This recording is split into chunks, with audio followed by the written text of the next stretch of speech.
আসসালামু আলাইকুম। হ্যালো বন্ধুরা, সকলে কেমন আছেন? আশা করি সকলে আল্লাহর রহমতে অনেক অনেক ভালো আছেন। বন্ধুরা, আজকের এই ভিডিওতে আমি আপনাদেরকে দেখাবো যে কিভাবে আপনারা আপনাদের জিপি সিমের মিনিট ব্যালেন্স চেক করবেন।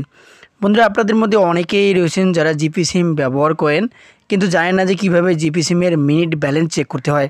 তো যারা এই বিষয়টি জানেন না তারা অবশ্যই ভিডিওটি শুরু থেকে শেষ পর্যন্ত দেখবেন, কেননা আজকের এই ভিডিওটি দেখে শিখতে পারবেন যে কিভাবে আপনারা আপনাদের জিপি সিমের মিনিট ব্যালেন্স চেক করবেন। তো যাই হোক বন্ধুরা, ভিডিওর মূল টপিকে চলে আসি। বন্ধুরা, জিপি সিমের মিনিট ব্যালেন্স চেক করার জন্য নির্দিষ্ট একটা কোড রয়েছে, যেই কোডটা ডায়াল করার পরে আপনারা ব্যালেন্সটা চেক করতে পারবেন। তো এর জন্য সরাসরি আপনারা আপনাদের ফোনের ডায়াল বেডে চলে আসবেন। বন্ধুরা, ডায়াল বেডে চলে আসার পর এখন এখানে আপনাদেরকে কোডটি তুলতে হবে। তো সেই কোডটি হলো *121*1*2#। তো এই যে কোডটা আপনারা দেখতে পাচ্ছেন, এই কোডটা তুলে আপনারা কী করবেন, আপনার ফোনের যে জিপি সিমটা রয়েছে সেই সিমে ডায়াল করে দিবেন। তো এখান থেকে আমি আমার ফোনের জিপি সিমে ডায়াল করে দিলাম। ডায়াল করে দেওয়ার পর আপনাদের সামনে এরকম চলে আসবে যে you will get an SMS soon, thank you Grameen phone. অর্থাৎ বন্ধুরা, আপনাদেরকে একটা এসএমএস পাঠিয়ে দিবে, যে এসএমএসের মাধ্যমে আপনারা জানতে পারবেন যে আপনার জিপি সিমে অবশিষ্ট মিনিট ব্যালেন্স কত রয়েছে এবং সেই মিনিট ব্যালেন্সের মেয়াদ কতদিন রয়েছে।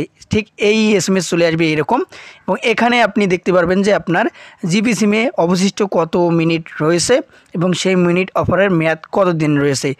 তো এইখানে কিন্তু বর্তমানে আমার জিপি সিমে কোনো রকম মিনিট না থাকার কারণে কিন্তু দেখাইতেছে না এখানে মিনিট। তো আপনাদের যদি মিনিট থেকে থাকে অবশিষ্ট মিনিট দেখতে পারবেন এবং কতদিন যাবত সেটার মেয়াদ থাকবে সেটাও এখানে দেখতে পারবেন। তো বন্ধুরা, এভাবে খুব সহজেই আপনারা আপনাদের জিপি সিমের মিনিট ব্যালেন্স চেক করতে পারবেন। আশা করি ভিডিওটা আপনাদের কিছুটা হলেও উপকারে এসে থাকবে। ভিডিওটি উপকারে আসলে অবশ্যই ভিডিওতে একটা লাইক দিবেন। চ্যানেলে নতুন হয়ে থাকলে অবশ্যই চ্যানেলটি সাবস্ক্রাইব করবেন। তো আজকের ভিডিওটি এ পর্যন্তই। আপনারা ভালো থাকবেন, সুস্থ থাকবেন। আল্লাহ হাফেজ।